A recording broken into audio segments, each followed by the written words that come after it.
apa yang kita punya. Kalau Allah berkehendak, satu detik Allah bisa berubah segalanya. Bahkan keyakinan, kekufuran bisa jadi keimanan. Keimanan bisa jadi kekufuran. Allah berkata, rumah dibangun sebagai-bagainya.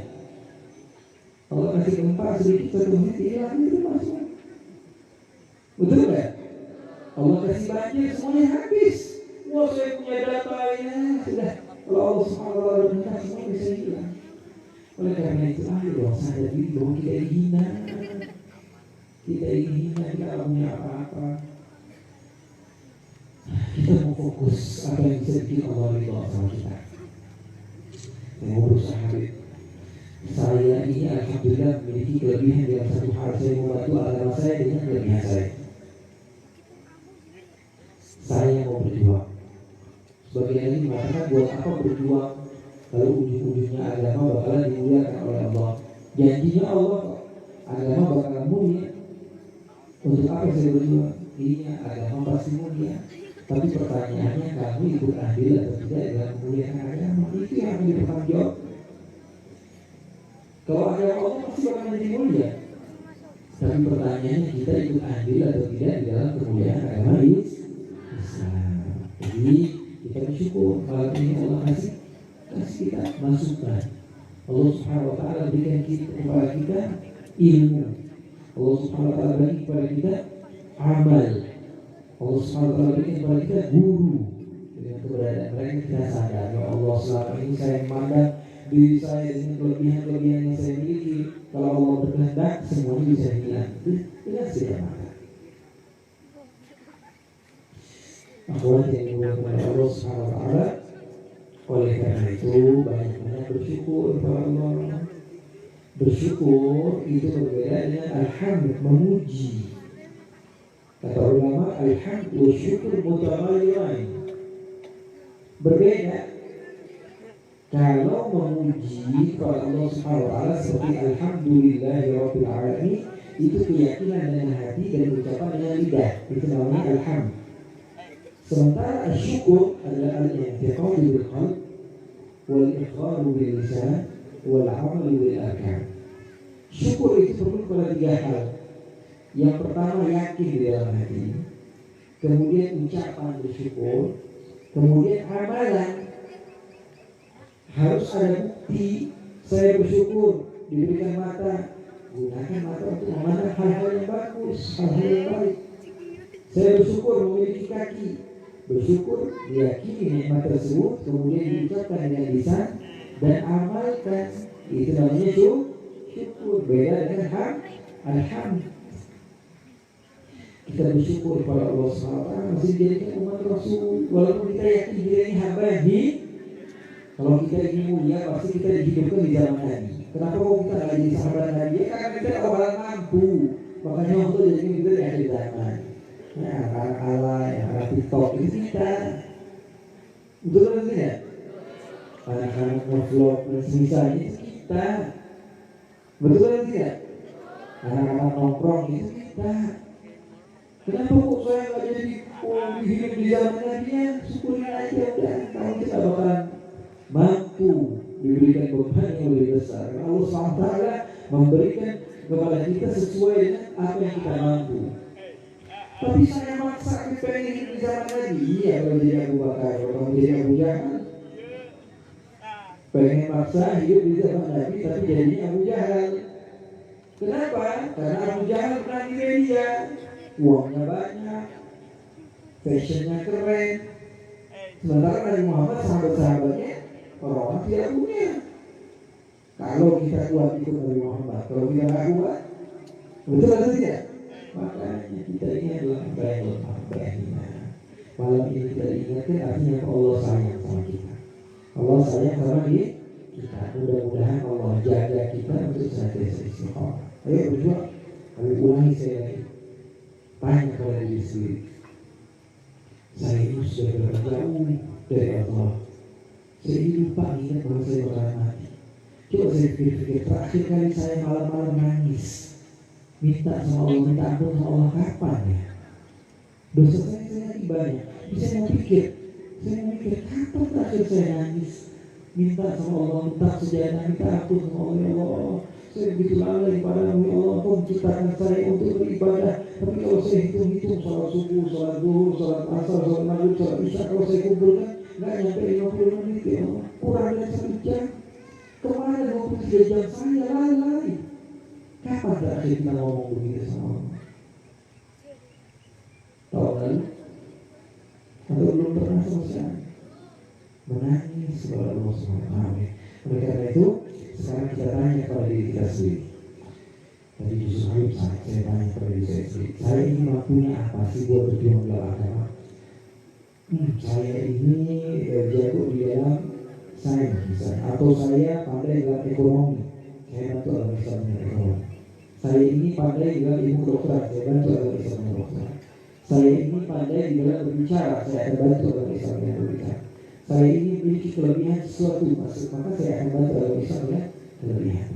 Saya ini mampu berkhidmah kepada ulama, membantu dakwah ulama. Sudah saya dakwah saya membantu ulama saya dengan membuat dakwah para ulama nyaman.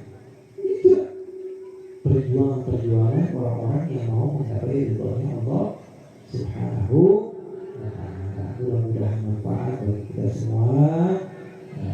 Saya masih ada majlis lagi. Saya baru datang dari Jakarta tadi, terus langsung ada majlis. Sekarang majlis, habis ini majlis lagi. Besok saya majlis lagi. Ada program yang 4. Malamnya saya ke Lampung, doakan supaya saya sehat. Ini mata sudah biasa ini ya. Tapi saya pengen ngasih hadiah buat hadirat. Malam ini saya pengen ngobrol-ngobrol santai. Kalau memang ada yang mau bertanya, saya persilakan bertanya supaya lebih akrab.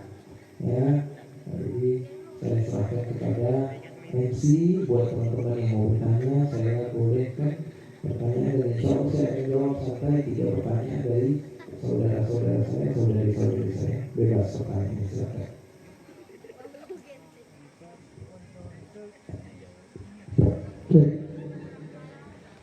Bapak, ibu-ibu, sadayana, bapak-bapak sadayana, pilih ayat protarosan kayak Habib, mangga curhat sama mangga suatu kesempatan kayak orang kayak berbincang langsung sareng Habibana, mangga cung tunjuk tangan, cung, dek maju. Oh di situ jangan apa-apa. Pertanyaan naon?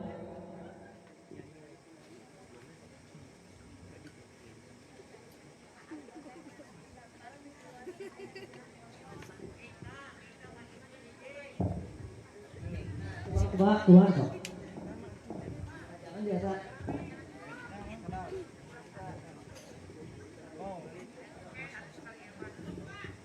So, siap-siap ibu-ibu anu samesna mangga pertarosanana disiapkeun asal tok naroskeun nomor WA Habib ya.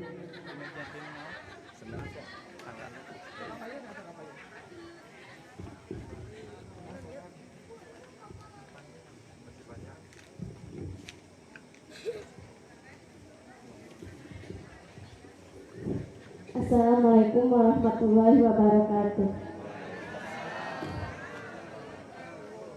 Izin bertanya, bagaimana pendapat jika di luar sana ada yang bilang bahwa Maulid atau Rajaban itu bid'ah?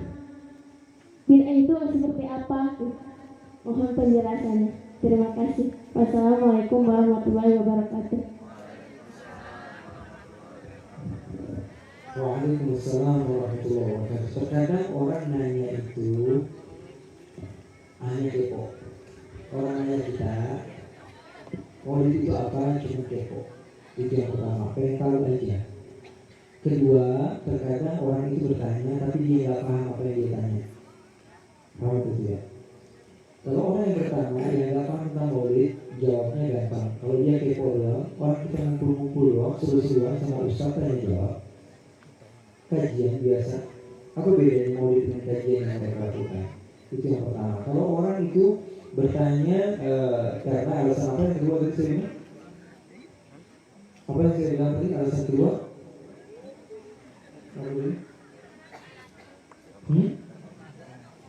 Karena ingin tahu, pengen tahu, karena soal itu bertanya karena dia nggak tahu apa yang dia tanya, itu yang kedua.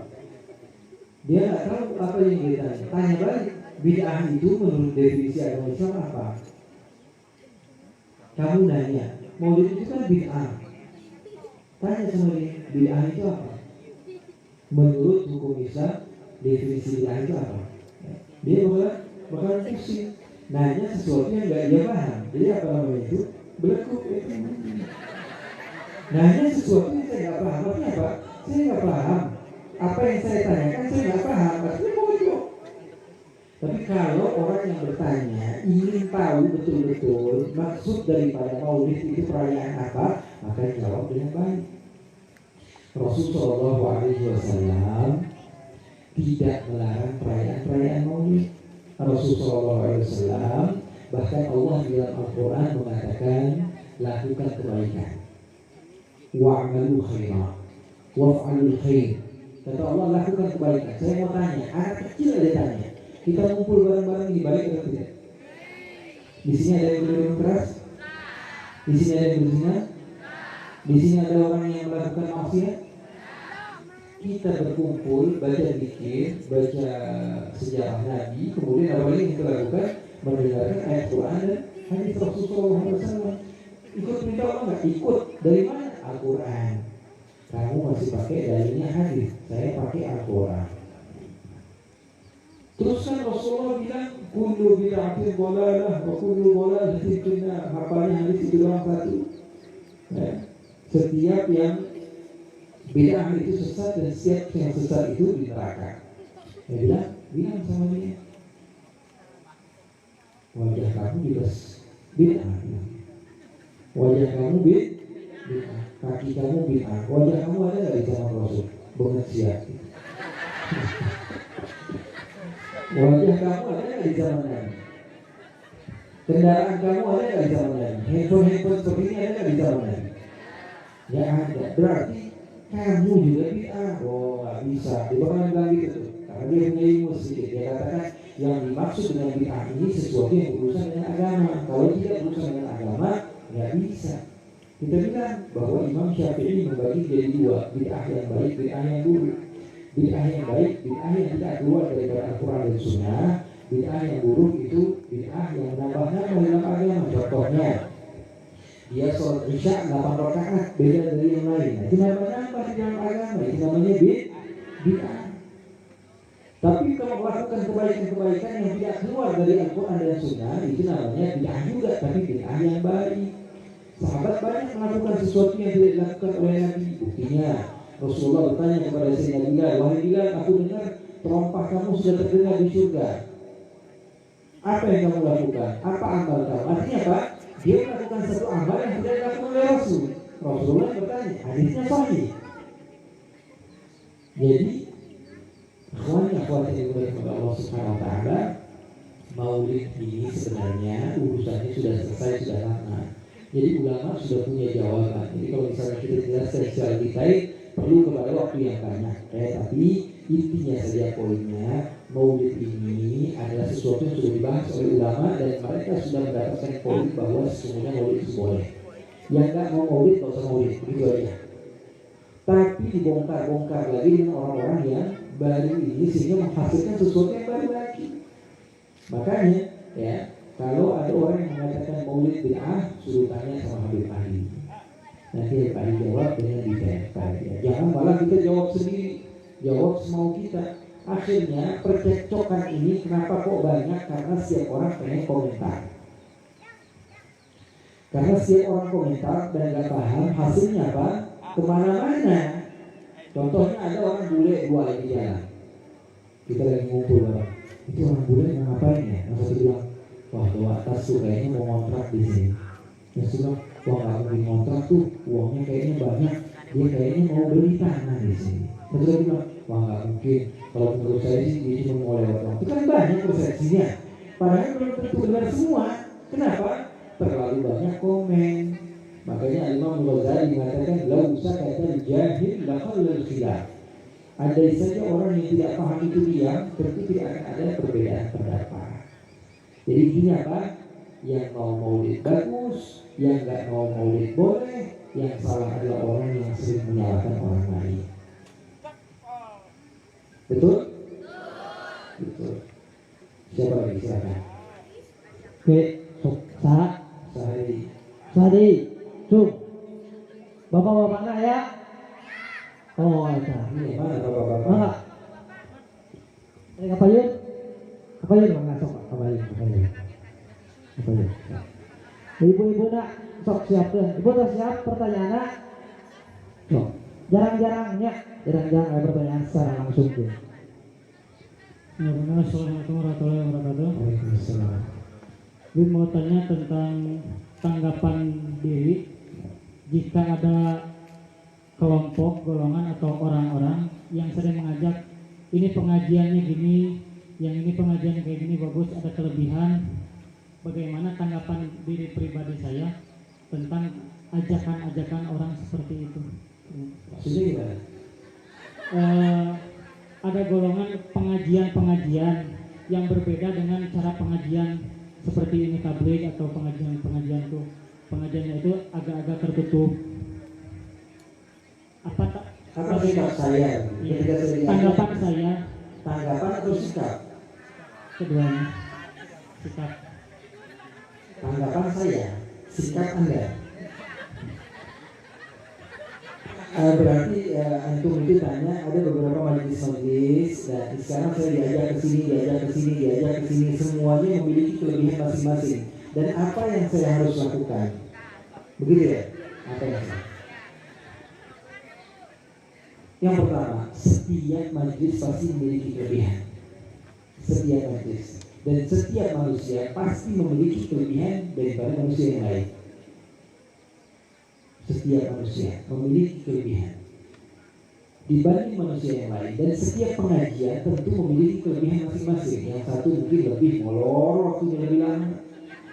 Yang satu mungkin pemahamannya lebih baik, atau yang satu lagi penjelasannya singkat tapi padat, satu lagi panjang tapi manfaat, satu lagi majelisnya banyak sholawatannya sehingga hati kita lebih tenang, satu lagi lebih ilmiah sehingga sebagai orang yang otaknya nggak nyambung akhirnya teler. Kan begitu, setiap majelis memiliki kelebihan masing-masing. Nah, kita cari mood kita. Kalau kita lagi stres, cari majelis-majelis yang membuat hati tenang. Jangan kalau lagi mood kita rusak, cari majelis yang berat otak kita, tambah berat kita. Paham atau tidak? Gimana tanggapan kita? Bagaimana sikap kita ketika kita melihat beberapa majelis dan kita lihat majelis ini memiliki kelebihan untuk menenangkan hati. Datang majelis tersebut ketika hati kita tidak tenang. Ada satu majelis yang memang kita ingin tahu secara ilmiah, pemahamannya lebih dalam, lebih mendalam. Kita datang ketika kita ingin mengetahui ilmunya dan seterusnya. Ya, jadi setiap majelis pasti ada kelebihan masing-masing dan tergantung kitanya mau ngambil apa, dan ketika momennya itu lebih pas maka hal tersebut lebih ada injizat, ada tarikan seperti magnet. Makanya ulama-ulama kita dulu mereka berdakwah kepada kita bulan Maulid memperingati hari Maulid Nabi. Kenapa? Karena supaya lebih lepas dalam hati kita. Memang bulan lahirnya Rasul, padahal acara Maulid setiap malam juga wajib. Tapi kenapa di bulan Maulid lebih ditekankan lagi? Kenapa? Supaya lebih lepas di hati kita. Karena Maulid ini bulan lahirnya Rasulullah SAW. Makanya tergantung hati kita. Tergantung hati kita. Dan sekali lagi, orang yang buruk adalah orang yang memburukkan orang lain. Orang terburuk adalah orang yang mudah untuk memburukkan orang lain. Wah, Ustaz itu nggak bagus. Manusia ini salah semua. Wah, itu Habib kok tangannya dikasih terus di tangan sombong banget. Oh, kok Habib yang ini tangannya ditarik terus orang mau salaman. Kira-kira sih mau ngapain tuh? Di satu tempat saya diomelin ngasih tangan, di satu tempat saya diomelin ngasih tangan. Terus saya ngapain? Ngumpetin tangan saya. Sama saja. Artinya apa? manusia itu nggak bakalan semuanya cinta sama kamu, nggak bakalan. Mustahil. Semua orang senang sama kamu itu mustahil. Jangan ngarep. Jangan ya. Orang semua senang kepada kita itu adalah puncak yang tidak akan pernah mampu kita gapai. Itu catat tuh, siapa tahu banyak yang melek tuh. Orang ridho, suka, orang semuanya suka kepada kita adalah puncak yang tidak akan pernah mampu untuk digapai. Nggak bakalan bisa. Kita pengen semua orang senang sama kita, nggak bakalan bisa. Karena orang beda-beda. Ada yang suka warna hijau, ada yang suka warna merah. Dipaksain orang harus suka warna, ya nggak bisa. Setiap orang itu berbeda deh. Tapi yang paling salah adalah orang yang suka menyalahkan orang lain. Wah, Ustadz ini Kelebihannya bagus ini, ceramahnya bagus, singkat padat. Wah yang ini Ustadz ini bagus, ini fikihnya luar biasa. Wah ini Ustadz bagus, ini nahwunya hebat. Wah ini Ustadz bagus. Majlis ini bagus nih buat anak-anak. Kelebihannya disebutkan, ini enggak. Hidupnya buat komentarin doang. Oh kalau pengajian ini nggak enaknya, makanannya nggak enak, berkatnya. Kalau pengajian ini lama doang, bikin kita pusing. Kalau pengajian ini penjelasannya kurang jelas. Kalau pengajian ini kita bilang gelar korban terus pengajian yang ini, yang belajarnya macam-macam yang dilihat nilai minusnya. Makanya kita rubah, yang kita lihat adalah nilai plus dari setiap pengajian. Itu menunjukkan karakter kita sih. Kalau kita hobi menjelekkan orang lain, berarti hati kita jelek. Betul. Bagus ya. Ada satu pertanyaan Bib dari ada yang WA langsung. Jangan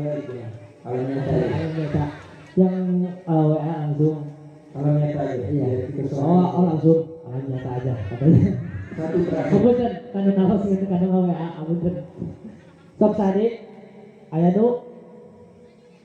Oh Terakhir. Bangga. Maju apa yuk? Oh.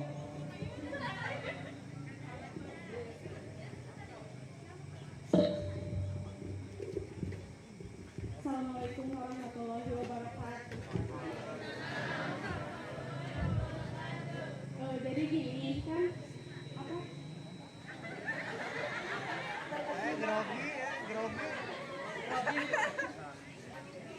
Kan pergaulan tuh zaman sekarang apalagi buat anak remaja tuh ada yang baik dan ada yang buruk. Apalagi susah ya membedakan yang baik, mana yang buruk. Nah gimana cara kita membedakan mana pergaulan yang baik dan yang buruk, dan gimana juga cara kita melihat teman yang baik dan yang buruk gitu. Waalaikumsalam warahmatullahi wabarakatuh. Yang saya tangkap dari pertanyaannya, gimana cara supaya tahu mana yang baik, mana yang buruk. Iya. Hidup kalau zaman sekarang ada yang baik, ada yang buruk. Dari zaman Nabi Adam memang ada yang baik, ada yang buruk. Dari zamannya Iblis sama Nabi Adam sudah ada yang baik, ada yang buruk. Jadi bukan dari sekarang, tapi memang dari dulu ada yang baik, ada yang buruk. Ada Nabi Musa, ada Fir'aun, ada Nabi Muhammad, ada Abu Jahal, ada Namrud, ada Ibrahim alaihissalam. Setiap zaman ada orang buruk, ada orang baik. Pilihannya kepada kamu. Kamu mau jadi orang buruk atau baik? Enggak, ini bukan pertanyaan, ngasih tahu. Pilihannya ada pada diri kamu. Kamu mau jadi orang baik atau buruk? Terus gimana caranya supaya tahu mana yang baik, mana yang buruknya? Belajar. Tidak ada orang yang bisa paham secara langsung begitu dapat wahyu dari Allah, ilham dari Allah, mana yang baik, mana yang enggak bisa. Makanya kalau saya sering bilang ilmu itu dikedepankan dibanding akhlak. Loh kok Habib beda sendiri? Orang-orang biasanya mengatakan akhlak dulu baru ilmu. Kok Habib bilang ilmu dulu baru akhlak? Iya. Bagaimana mungkin seseorang bisa tahu akhlak kalau tanpa ilmu? Orang bisa tahu akhlak tanpa ilmu gimana? Gak bisa. Orang itu bisa tahu akhlak yang baik, akhlak yang buruk dengan belajar, dengan ilmu. Nampak seperti baik, tapi tidak sesuai dengan akhlak, maka buruk. Contohnya beberapa tempat ya. Saya dakwah di luar, misalnya di Eropa. Bukan misalnya, saya beberapa kali ke Eropa. Saya lihat di sana bagaimana tingkah laku sebagai manusia. Perempuan berjumpa dengan laki-laki, nggak salaman, nggak cium-ciuman begitu kayak aneh. apalagi seorang muslimah gitu. Ada yang ngajak teman, oh, ih nggak punya sopan santun, nggak punya etika. Bagi siapa? Bagi mereka. Kenapa? Karena bagi mereka akhlak atau sopan santun sesuai dengan apa yang ada dalam otak mereka. Tapi kalau bagi kita itu sopan atau tidak dipegang orang yang bukan muhrim kita. Tidak sopan. Dari mana kita bisa tahu? Dari ilmunya. Kalau kita nggak punya ilmunya, bagaimana kita tahu? Ya nggak bisa. Oleh karena itu, ya, cara untuk mengetahui mana yang buruk, mana yang baik dengan belajar. Jangan bosan-bosan. Hadir di kajian, hadir di majelis salim, ya. Yang pertama adalah dengan belajar. Yang kedua, ya, sesuatu lingkungan itu sangat mempengaruhi kehidupan. Kalau kamu tinggal di satu tempat yang dipenuhi dengan organisasi yang tegas, kamu pasti tegas. Kasar, kamu pasti kasar. Kalau kamu hidup di satu organisasi, semua orang yang ada di sekitar kamu berpikiran lembek atau lembut, kamu pasti juga lembut. Kamu juga pasti lembek. Di rumah semuanya itu nonton film Korea misalnya, kakak-kakaknya, adiknya lama-lama bakal nonton juga. Kakak-kakaknya hobi main game, adiknya pasti mau hobi. Kenapa? Karena lingkungan itu bisa mempengaruhi kehidupan. Oleh karena itu, cari lingkungan yang baik. Kata Rasulullah SAW, "Falyanzur," kata Rasulullah SAW, sesungguhnya agama ini adalah man yukhalil. Kita harus melihat orang yang bersama kita. Falyanzur ahadukum man yukhalil. Kata Rasulullah, kita lihat siapa yang kita berteman dengan mereka. Karena ikut-ikutan itu adalah watak manusia. Kadang ini kita ini gak baik, datang ke masjid duluan. Wah, biasanya sebelum ada, setelah ada 10 menit kita baru datang. Ini pas-pasan ada, kita datang baru pertama kali nih. Ada, selesai ada, kita duduk. Yang lain sholat tahiyatul masjid, atau yang lain sholat sunnah qabliyah. Mau nggak mau kita lihat kanan, kiri, depan, belakang sholat, kita sholat juga walaupun kita nggak paham itu sholat apa. Kenapa? Karena setiap orang yang ada ketika itu sholat. Artinya apa? Amalan itu bisa dilakukan karena sahabat kita. Mudah-mudahan manfaat bagi kita semua dan Allah SWT jadikan perjumpaan kita ini perjumpaan yang penuh dengan keberkahan, perjumpaan yang insya Allah menjadikan kita bahagia di dunia dan bahagia di akhirat. Amin ya Rabbal Alamin. Dan Allah SWT tidak mengharapkan kita untuk berjumpa di lain waktu insya Allah. Amin ya Rabbal Alamin. Allah ja'ala jam'ana hadza jam'an marhuma wa tafarraqana min ba'dihi tafarruqan ma'suma wa la taj'al lahum fina wa la minna wa la ma'ana shaqiyan wa la rahuma. Wassalamualaikum warahmatullahi wabarakatuh. Waalaikumsalam warahmatullahi wabarakatuh. Raka berhenti di Bandung.